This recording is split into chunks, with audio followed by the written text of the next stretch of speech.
Meeste kinders van hulle ouderdom verkies om boom te klim en rekenaarspeletjies te speel, maar Jamie Lee en Justin Lee verkies om in hulle eie orkes te speel.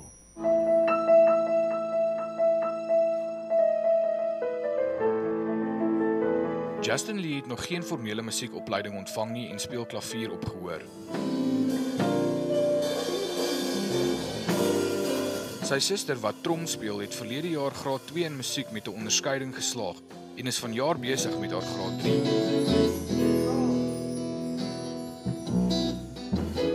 Hulle pa Julius, wat al meer as 10 jaar 'n musikant is, sê dit is vir hom ongelooflik om saam met sy kinders te speel. Oor die jare, ek het met klomp artiste gespeel soos Freddie Hammond in die gospel arena, Donnie McClurkin in Israel Houghton. Ek het oopgemaak vir 'n hele paar artists, maar my die grootste moment in my music was toe ek saam met my kinders speel.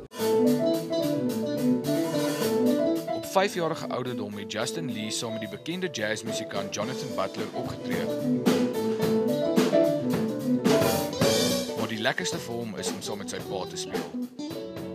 Like you get to feel the music and play with my dad and like the bass player there.